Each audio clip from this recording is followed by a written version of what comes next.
Shri TJ Joseph, താങ്കൾ പറഞ്ഞു ഒരു പൗരൻ എന്നുള്ള നിലയിൽ താങ്കൾക്ക് ഈ ഒരു സവാദിനെ പിടിച്ചത് വലിയ പ്രതീക്ഷ നൽകുന്നു എന്ന്. വ്യക്തിപരമായി താങ്കളെ സംബന്ധിച്ചിടത്തോളം അത് ഒരു മാറ്റവും ഉണ്ടാക്കുന്നില്ല എന്നാണോ?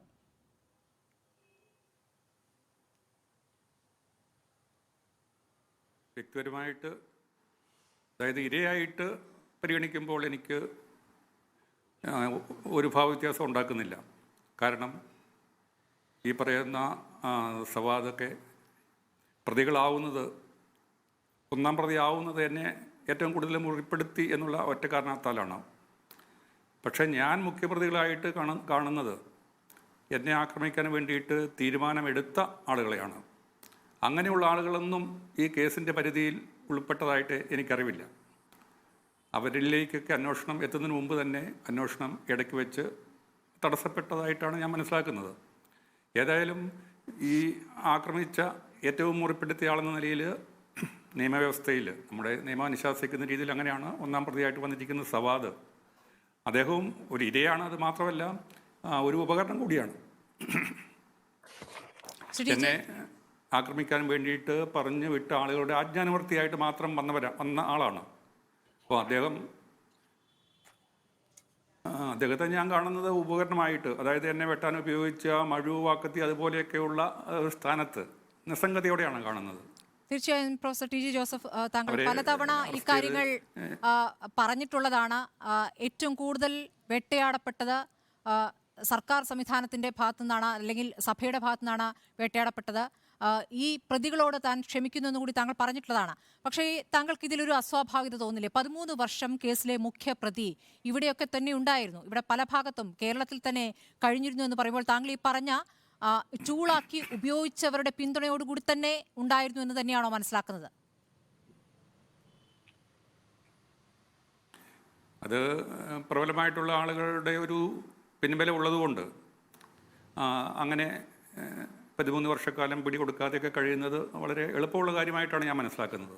അതുമാത്രമല്ല, ഇത്രയും ആളുകളുള്ള, ജനകോടികളുള്ള നമ്മുടെ രാജ്യത്ത് ഈ മൊബൈൽ ഫോണോ ഒക്കെ ഉപയോഗിക്കാതെ ഒതുങ്ങി എവിടെയെങ്കിലും കഴിഞ്ഞാൽ, അതായത് പൊതുരംഗത്ത് വരാതെ പരസ്യ ജീവിതത്തിലൊന്നും മുതിരാതെ അങ്ങനെ കഴിഞ്ഞുകൂടിയാൽ 13 വർഷക്കാലം എങ്ങനെ ഒളിവിൽ കഴിഞ്ഞത് എന്നെ സംബന്ധിച്ചും അത്ഭുതമല്ല. കാരണം 7 ദിവസം ഞാനും ഒളിവിൽ പോയിട്ടുണ്ട്. ചോദ്യപേപ്പർ വിവാദം ഉണ്ടായ നാളുകളിൽ മുൻകൂർ ജാമ്യം എടുക്കാം എന്നുള്ള ഒരു പ്രതീക്ഷയിൽ 7 ദിവസം ഒളിവിലിരുന്ന ആളാണ് ഞാൻ. അന്ന് ഞാൻ മൊബൈൽ ഫോണൊന്നും ഉപയോഗിക്കാതെ വീട്ടുകാരുമായിട്ടോ സുഹൃത്തുക്കളുമായിട്ടോ ബന്ധപ്പെടാതെ അങ്ങനെ ഇരുന്നതുകൊണ്ട് പോലീസിന് എന്നെ കണ്ടെത്താനായില്ല. ഞാൻ അവസാനം സ്വമേധയാ വന്ന് കീഴടങ്ങുകയാണ് ഉണ്ടായത്.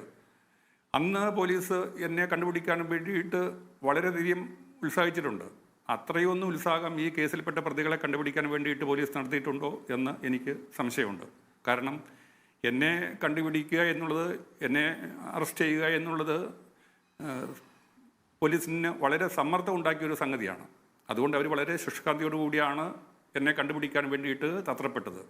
പക്ഷേ എന്നെ ആക്രമിച്ച കേസിലുള്ള പ്രതികളെ കണ്ടുപിടിക്കാൻ വേണ്ടിയിട്ട് പോലീസ് അത്ര ശുഷ്കാന്തി കാണിച്ചിട്ടുണ്ടാവില്ല. കാരണം അവർക്ക് സമ്മർദ്ദം ഉണ്ടായത് കേസിനെ തടസ്സപ്പെടുത്തുന്ന രീതിയിലാണ്. എൻ്റെ കാര്യത്തിൽ എന്നെ അറസ്റ്റ് ചെയ്യാൻ വേണ്ടിയിട്ട് ഉത്സാഹിച്ച പോലീസിന് എനിക്കെതിരെ ആക്രമണം ഉണ്ടായപ്പോൾ പ്രതികളെ പിടിക്കാതിരിക്കാനുള്ള സമ്മർദ്ദമാണ് വിവിധ തുറകളിൽ നിന്ന് ഉണ്ടായിട്ടുള്ളതായിട്ട് ഞാൻ മനസ്സിലാക്കുന്നത്.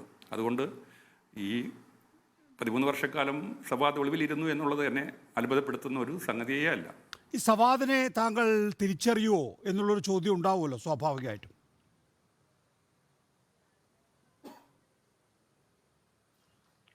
അങ്ങനെ തിരിച്ചറിയേണ്ടതാണ്. കാരണം എന്നെ ആക്രമിച്ച ആളുകളെയൊക്കെ ഞാൻ വ്യക്തമായിട്ട് കണ്ടതാണ്.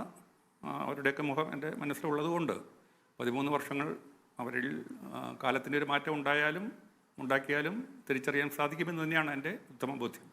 പ്രൊഫസർ TJ ജോസഫ്, ആ സംഭവം താങ്കൾക്ക് വ്യക്തമായി ഓർമ്മയുണ്ടോ? സവാദ് എന്ന് പറയുന്നയാൾ എന്തുകൊണ്ടാണ് ഈ പോലീസിൻ്റെ കയ്യിൽ നിന്ന് രക്ഷപ്പെട്ടു പോയത്? സവാദിൻ്റെ റോള് താങ്കൾ പ്രത്യേകിച്ച് ഓർക്കുന്നുണ്ടോ?